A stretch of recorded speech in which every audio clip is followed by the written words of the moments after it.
नमस्कार, स्वागत आप सभी का हमारे खास कार्यक्रम में। आपके साथ मैं हूं घनश्याम उपाध्याय। 1984 के दंगों का दर्द आज भी पीड़ितों की याद में ताजा है। भूले नहीं है वो इस दर्द को। जब भी वो उस दर्दनाक मंजर को याद करते हैं तो उनकी रूह तक कांप जाती है। बेशक इस दर्दनाक घटना को करीब 4 दशक गुजर चुके हैं, मगर दंगा पीड़ितों ने इंसाफ की उम्मीद कभी अपने से जुदा नहीं होने दी। शायद यही वजह है कि उन्हें 39 साल बाद इंसाफ की आस फिर से जगी है। असल में मामला 1984 की पुल बंगश हिंसा से जुड़ा है, जिसमें सीबीआई ने कांग्रेस के वरिष्ठ नेता जगदीश टाइटलर को आरोपी बनाया है। सीबीआई ने कोर्ट में चार्जशीट दाखिल कर दी है। टाइटलर पर आरोप है कि 39 साल पहले दिए भाषण में उन्होंने ही भीड़ को उकसाया था, जिसके बाद हिंसा में 3 लोगों की जान चली गई थी।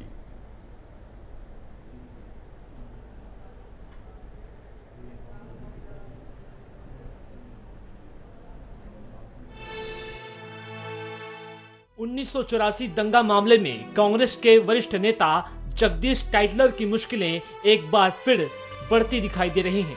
दंगों से जुड़े पुल बंगस मामले में शनिवार को सीबीआई ने चार्जशीट दाखिल की। 2004 में मनमोहन सिंह सरकार के दौरान मंत्री रहे जगदीश टाइटलर को जांच एजेंसी ने चार्जशीट में आरोपी बनाया है।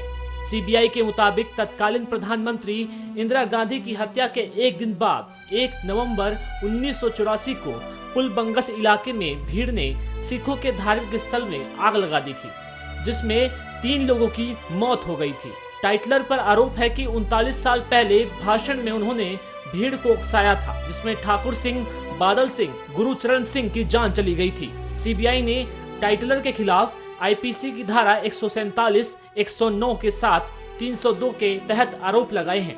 अब इस मामले में 2 जून को सुनवाई होगी। 1984 दंगा मामले में सीबीआई टाइटलर को पहले 3 बार क्लीन चिट दे चुकी थी।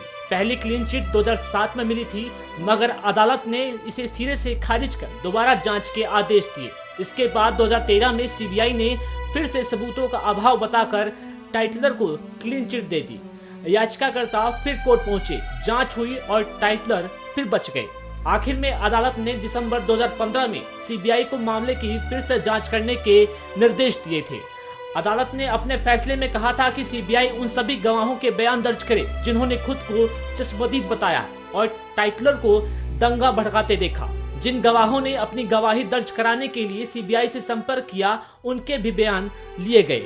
इसके बाद सीबीआई ने एक और जांच की और टाइटलर का नाम चार्जशीट में दाखिल किया।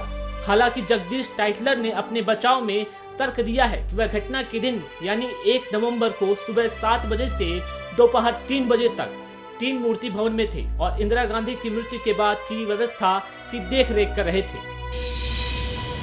सीबीआई की चार्जशीट दायर होने के बाद 1984 के दंगा पीड़ितों में अब इंसाफ की आस जगी है। दिल्ली सिख गुरुद्वारा मैनेजमेंट कमेटी के अध्यक्ष हरमीत सिंह कालका ने अपनी प्रतिक्रिया देते हुए कहा कि उन्हें विश्वास है कि न्याय मिलेगा और दोषी को सख्त से सख्त सजा मिलेगी। बहुत ही खुशी की गल कि कौम की एक बहुत वड्डी लड़ाई जिहड़ी पिछले 39 सालों तो कौम लड़ रही है, एक बहुत वड्डी राहत और एक बहुत वड्डी खुशी की गल है कि जिहड़ी जगदीश टाइटलर के खिलाफ असी लड़ाई लड़ रहे सी। साडी समूची टीम और दिल्ली सिख गुरुद्वारा प्रबंधक कमेटी के साडे वकील, साडी टीम, साडे मैंबर सरदार आत्मा सिंह जी लुबाना साहब, जिस तरीके दे नाल लीगल टीम नूं हैड करते हुए लड़ाई लड़ रहे सी सारे, अज जगदीश टाइटलर नूं जिहड़ा उहदे खिलाफ केस सी पुल बंगस के गुरुद्वारे के उत्ते हमला करन दा और उत्थे बेकसूर लोगों नूं मारन दा, अज माननीय कोर्ट ने राउज एवेन्यू कोर्ट ने उन्होंने आज चार्जशीट उन्होंने उत्ते दाखिल करती गई है।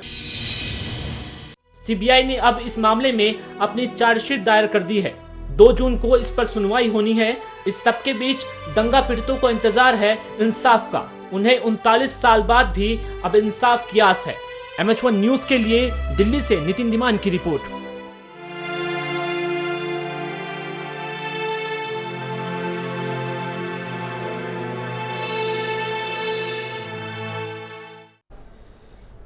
तो रेगिस्तान में दूर से चमकने वाले पानी की तरह ही सही 39 साल बाद एक उम्मीद जगी है कि इंसाफ मिलेगा उन तमाम लोगों को जिन्होंने हिंसा की इस घटना में अपनों को खोया है, और सिख समाज लगातार ये आवाज उठा भी रहा था। इस खबर के क्या मायने हैं, क्या पहलू हैं, आज ये समझने की हम कोशिश करेंगे। तो 1984 के बाद 39 साल बाद एक बार फिर उम्मीद की किरण दिखाई दी है और सिख समाज फिर से उम्मीद कर रहा है कि उनको जरूर न्याय मिलेगा।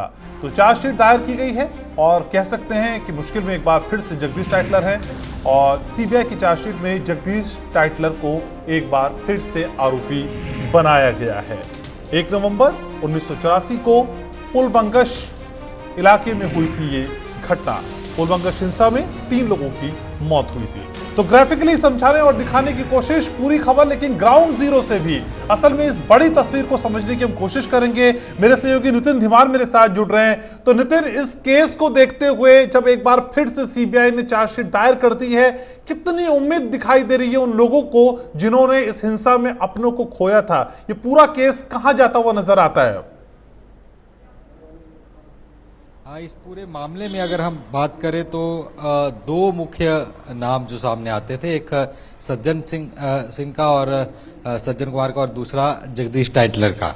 सज्जन कुमार ऑलरेडी जेल के अंदर हैं। जगदीश टाइटलर को जेल में डालने के लिए लगातार कोशिशें इसलिए क्योंकि लगातार 3 बार क्लीन चिट अलग अलग मामलों में मिलती रही। और जगदीश टाइटलर जब भी कई कार्यक्रमों में, क्योंकि कांग्रेस पार्टी ने उन्हें पिछले जो अभी एमसीडी के चुनाव थे उसमें भी सूची में डाला था, अन्य पहले एक टिकट भी दिया गया था, विरोध हुआ तो वो करना पड़ा, तो वो हमेशा ये बात करते रहे हैं कि उनको वो आरोपी नहीं है। हुआ ये था कि पुलबंगश गुरुद्वारे में भीड़ को उकसाया गया, उसके बाद आग लगी और 3 सिख नौजवानों की उसमें मौत हुई। उस मामले में एफआईआर दर्ज हुई थी। अब जगदीश टाइटलर का कहना है कि मैं 3 दिनों तक तालकटोरा स्टेडियम के पास इंदिरा गांधी का शब्द अंतिम दर्शनों के लिए रखा गया था और 3 दिन तक मैं वहीं पे था। दूरदर्शन की फुटेज है, आप चेक कर लीजिए। तो ये तमाम जो चीजें थी, इनको लेकर के लगातार खींचतान हो रही थी और कोर्ट में केस थे, लोअर कोर्ट में गए, अपर में गए, फिर सुप्रीम कोर्ट में गए। और करीब 35 साल बाद हुआ कि 2018 में जब मंजीत सिंह जी के दिल्ली गुरुद्वारा कमेटी के प्रधान थे, उन्होंने एक स्टिंग ऑपरेशन का एक फुटेज दिखाई जिसमें जगदीश टाइटलर कबूल कर रहा था सिख समुदाय के लोगों को मरवाने की बात। वो स्टिंग ऑपरेशन को ढाल बनाया गया, फिर मामला गया, मंजीत सिंह जी के खुद इस मामले में गवाह बने, और जो वॉइस सैंपल है वो वॉइस से जगदीश टाइटलर की वॉइस मैच कराई गई। थोड़े दिन पहले, करीब 1-1.5 महीने पहले, फोरेंसिक में अपना वॉइस सैंपल जगदीश टाइटलर ने दिया। तो वो उन दोनों चीजों का मिलान जब किया गया तो अब कोर्ट में सीबीआई की तरफ से कहा गया कि उनके पास अहम सबूत आए हैं, तो माना जा सकता है कि हो सकता है वो वॉइस सैंपल मैच कर गया हो। तो लिहाजा चार्जशीट दायर की गई और जगदीश टाइटलर का इसमें कई धाराएं, जिसमें भीड़ को उकसाना, इस तरह की चीजें हैं, वो लगाए गए। तो माना जा सकता है कि अब जगदीश टाइटलर जल्द ही सलाखों के पीछे आ सकते हैं, अगर इस तरीके से अगर वो वॉइस सैंपल मैच हो गया है और कोर्ट उससे आगे चीजों को लेकर कन्विंस हो जाता है तो। और क्योंकि यही 2 बड़े नाम थे, सज्जन कुमार पहले ही अंदर है, तो अब जगदीश टाइटलर की भी अगर अंदर हो जाता है तो कहीं ना कहीं मान सकते हैं कि जो उनके सिख समुदाय की तरफ से बार बार बात कही जाती थी कि न्याय नहीं मिलता, तो उनके लिए जरूर एक आस जरूर जगी है। लेकिन जगदीश टाइटलर का बार बार कहना है कि इस मामले में कोई गवाह नहीं है, सिर्फ जो एक मृतक हैं उनकी पत्नी वही गवाह के तौर पर है, और उन्होंने बोला भी है कि मैंने देखा है भीड़ को उकसाते हुए। तो ऐसे तमाम चीजें हैं, क्योंकि कई केस हैं जो हमने देखा कि लगे हुए हैं, लगातार उनकी सुनवाइयां कई सालों से, पटियाला हाउस कोर्ट में भी कई केसेस की सुनवाइयां हर बार तिलक बिहार से चल करके महिलाएं आती हैं, अपनी गवाही देती हैं, फिर जाना पड़ता है। कई सालों से केसेस चले हुए हैं। तो अब आज की दृष्टि एक नजर आई है, देखना होगा वो कोर्ट में आगे क्या होता है। जी ठीक है नितिन, इस खबर पर आप नजर बनाए रखिएगा, आगे भी इस पर हम बातचीत करेंगे। फिलहाल आपका शुक्रिया। तो चर्चा को आगे बढ़ाएंगे, कुछ खास मेहमान भी हमारे साथ जुड़ेंगे और उन मेहमानों से जानने की कोशिश करेंगे कि अब इस पूरे केस को कहां आगे बढ़ते हुए वो देख पाते। तो एक बार फिर इंसाफ के लिए जो उम्मीद जगी है वो दिखाई देने लगी है, और ये उम्मीद कहां तक पूरी होगी और कब तक पूरी होगी इसका सिख समाज बेसब्री से इंतजार कर रहा है। लेकिन फिलहाल 39 साल बाद ही एक बार फिर उम्मीद की किरण नजर आई है। मेरे साथ जुड़ रहे हैं जगदीप सिंह काहलो साहब, जनरल सेक्रेटरी हैं DSGMC के, और मंजीत सिंह जीके भी मेरे साथ जुड़ रहे हैं, पूर्व अध्यक्ष हैं DSGMC के। सबसे पहले मंजीत सिंह जी, आप ही के पास आना चाहूंगा। सर, पहले भी हमने देखा कि सीबीआई ने 3 बार क्लीन चिट दे दी, और इस बार फिर सीबीआई ने चार्जशीट दायर की है, लेकिन इस बार पिछली बार से ये हालात क्या अलग दिखाई देते हैं? और इस बार जो 39 साल बाद उम्मीद दिखाई दी है, इसको लेके कितने पॉजिटिव, कितने आशान्वित हैं सर आप? ऐसा है कि इन्होंने क्लीन चिट पहले 2005 में दी, फिर उन्होंने क्लीन चिट 2010 के आसपास दी, तीसरी दफा क्लीन चिट 2014 में दी, और तीनों दफा जो लड़ाई लड़ी गई, जो हमारे वकील उस वक्त लड़ रहे थे, या जो विटनेसेस थे, या जो दिल्ली गुरुद्वारा कमेटी हो या और ऑर्गेनाइजेशन हो, उसके वक्त हमने वो चीजें निकाल के कोर्ट में दिखाई कि फलाने जगह पे सीबीआई ने जो गवाहों को जिनको परखना था उनको कभी अप्रोच ही नहीं किया। तो तीनों दफा जेन्युइन रीजन की वजह से हमने ये क्लीन चिट वापस करवाई। लेकिन इस वक्त बात कुछ और है। इस वक्त 2 लोगों के, मैं नाम नहीं पब्लिसाइज कर सकता, 2 लोगों के 164 के बयान हुए हैं। इसमें सबसे बड़ी बात है कि मैंने 2018 में जो मेरे पास स्टिंग ऑपरेशन हुआ था, जिसमें ये जगदीश टाइटलर बोल रहे हैं कि 100 सिख मार दिए, या मैंने हाई कोर्ट के जज लगवाए हैं, मेरा कोई क्या बिगाड़ सकता है, या 150 करोड़ रुपया मेरा स्विस बैंक में पड़ा है, और एक दिन तक कि कांग्रेस हाई कमांड बहुत जल्दी मेरे को दिल्ली का बनाने वाली है, क्योंकि उस वक्त कांग्रेस का शीला दीक्षित का राज था, जिस वक्त से ये सिंह है। तो ये सारे सिंह मैंने सीबीआई को दिए थे। सीबीआई ने मेरे को बुला के इसके लिए इन्वेस्टिगेट किया, और इसके वॉइस सैंपल लिए, जगदीश टाइटलर के वॉइस सैंपल लिए उन्होंने, और वो वॉइस सैंपल की रिपोर्ट जरूर CFSL से आई होगी। मैं समझता हूँ कि इस बारी जो चार्जशीट 39 साल में पहली दफा फाइल हुई है, जगदीश टाइटलर हमेशा ये कह के बचता था कि भाई क्या हुआ, मेरे ऊपर एक भी चार्ज नहीं है, मेरा किसी चार्जशीट में नाम नहीं है, मेरे ऊपर कोई FIR नहीं है।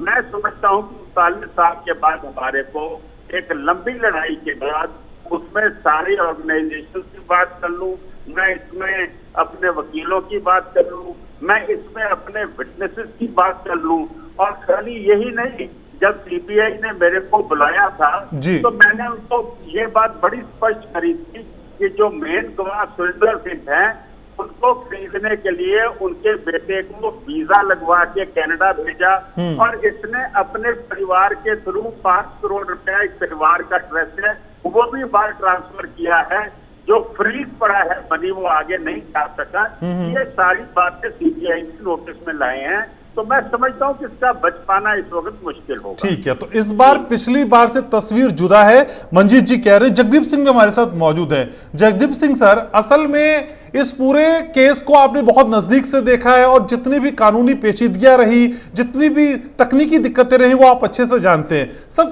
कहां से ये पूरा केस किन किन पड़ाव से होकर गुजरा, और इस बार आप कितनी उम्मीद लगा के बैठे हैं?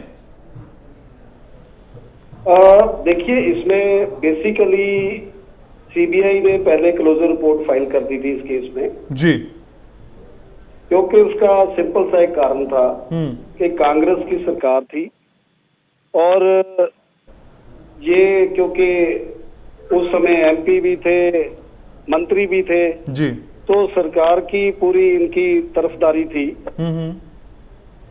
लेकिन दिल्ली सिख गुरुद्वारा प्रबंधक कमेटी की तरफ से हमने प्रोटेस्ट पिटीशन दाखिल की थी जी, तो उस पे री इन्वेस्टिगेशन के ऑर्डर हुए थे।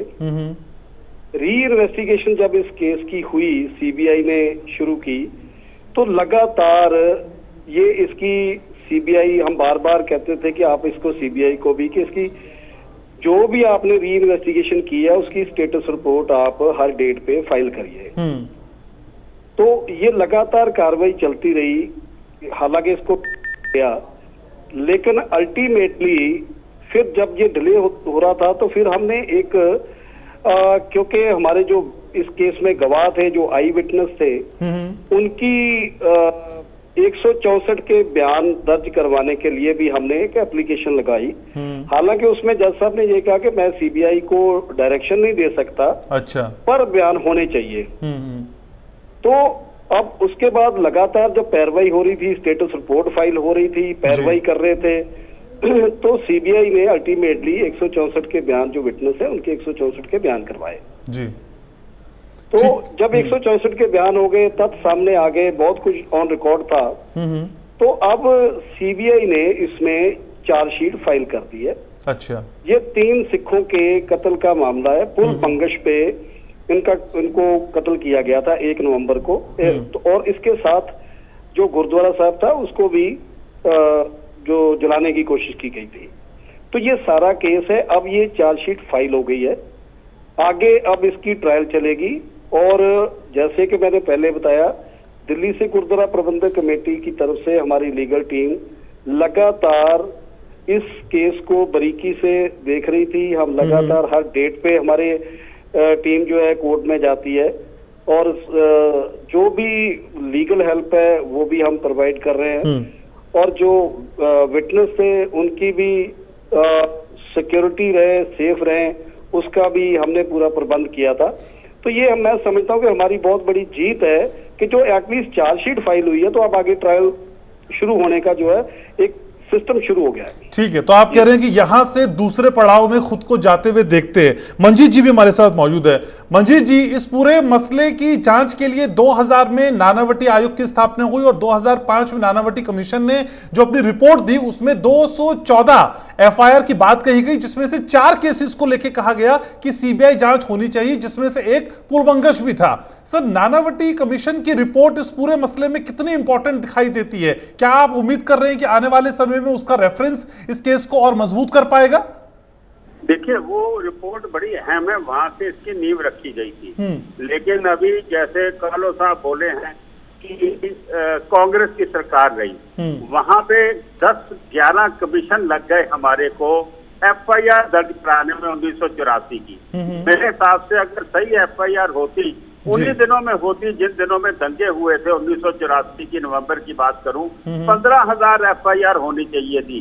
लेकिन 11 कमीशन और कमेटियों के बाद कई सालों के बाद 587 एफआईआर हुई, जिसमें से 200-250 से ज्यादा सुओ मोटो पुलिस ने बंद कर दी। अच्छा। और जो बाकी रह गई उसमें से बोला जी गवाह नहीं, अगर कोई आता था पैरवाई करने तो उसको बता दिया जाता था कातलों के कि फलानी फैमिली आके थाने में पैरवाई कर रही है, उनको भगा दिया जाता था। तो मैं समझता हूँ कि वो सरकार ने पूरा आतंक मचा के रखा, और ये नानावती कमीशन और बाकी कमीशनों की रिपोर्ट पे भी मिट्टी डाली। लेकिन जो डॉक्यूमेंट्री एविडेंस उस रिपोर्ट का है वो इसमें बहुत काम आएगा। और आज सरकार जो है वो ऐसी सरकार है कि मेरा ख्याल इसमें जो हमारे विटनेसेस भी हैं वो भी कंफर्टेबल फील कर रहे हैं, उनको भी मैं समझता हूं कि किसी किस्म का डर और वो नहीं है। ठीक है, लेकिन जगदीप जी, जैसे कि आप पहले भी कह रहे थे कि सरकार की बात होती है, तो ये माना जाए क्या इस तरह के केसेस में भी जहां जनहित की बात होती है, लोगों को न्याय दिलाने की बात होती है, पॉलिटिकल प्रेशर बहुत काम कर जाता है किसी को भी बचाने के लिए, चाहे उसकी जिम्मेदारी हो? देखिए, इसमें जो 1984 के केसेस हैं, बहुत सारे ऐसे केसेस हैं जिसमें एविडेंस भी थी, विटनेसेस भी थे, एफआईआर हुई, लेकिन उसको उनकी इन्वेस्टिगेशन नहीं की गई, क्लोजर रिपोर्ट्स फाइल कर दी गई। बहुत सारे केस ऐसे हैं। और ये क्यों हुआ? क्योंकि सरकार की शय थी, लंबा समय सरकार थी एक पार्टी की। जितनी भी ये एसआईटी बनी, बाद में सीबीआई को केस गए, ये जब 2014 के बाद मोदी साहब की सरकार आई, तो इन्होंने ये सारी जो री इन्वेस्टिगेशंस हुई, नोटिफिकेशंस हुए, और उसकी सीबीआई हो चाहे एसआईटी हो, उन्होंने पारदर्शिता से सारे केसों की इन्वेस्टिगेशन की। उसी का रिजल्ट है सज्जन कुमार अंदर है, उसी का रिजल्ट है कि आज जगदीश टाइटलर की चार्जशीट फाइल हुई है।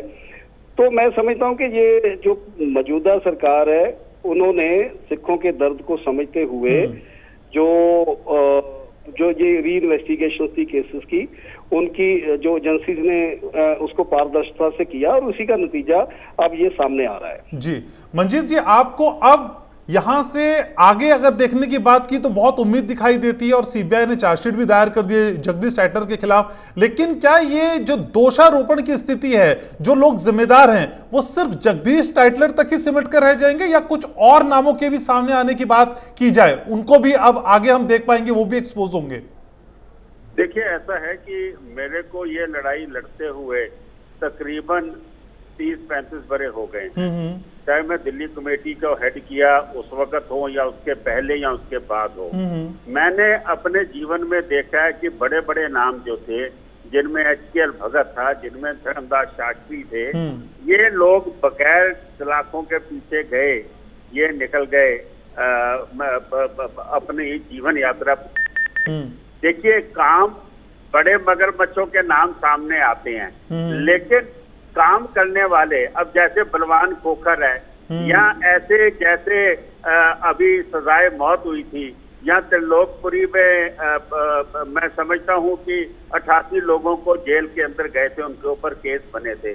मैं समझता हूं कि काफी लोगों को हम कराने में कामयाब हुए हैं, लेकिन जो कानूनी प्रक्रिया चली गई थी जिस तरीके से, ये शुरू के 84 से लेकर 90 तक ये सारे काम हो जाने चाहिए थे।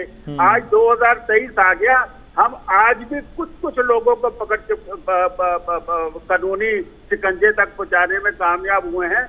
बहुत सारे लोग नेचुरल डेथ भी चले गए हैं, और ये भी आज जो देखें आप, टाइटलर है या सज्जन कुमार है या 1-2 लोग और हैं, ये लोग अपनी जीवन के ऐसे पड़ाव पे है कि अगर 2-4 साल और ना पकड़े जाते तो क्या पता उसका जीवन कब तक है। लेकिन हम चाहते हैं कि 1984 का अगर इंसाफ सरकारों ने नहीं दिया, कांग्रेस सरकार जो इतना समा रही थी, तो वो उसने कह दिया है कि ठीक है, तो आप कह रहे हैं कि शुरुआत की ढिलाई की वजह से ये मामला इतना लटक गया और अब भी इसमें अगर काम नहीं किया गया तो देर और हो जाएगी। शुक्रिया सर आप दोनों का बहुत बहुत जुड़ने के लिए, बातचीत करने के लिए। तो ये एक कोशिश है, ये एक उम्मीद है, ये एक नई पहल के तौर पे देखने की कोशिश सिख समाज कर रहा है कि 3 बार की क्लीन चिट के बावजूद अब जब चार्जशीट फिर से सीबीआई ने दाखिल की है तो इस बार तस्वीर जुदा होगी और उसका परिणाम भी जुदा होगा, ऐसी उम्मीद फिलहाल की जा रही है। इस खास कार्यक्रम में इतना ही। आप देखते रहिए MH1 न्यूज़। नमस्कार।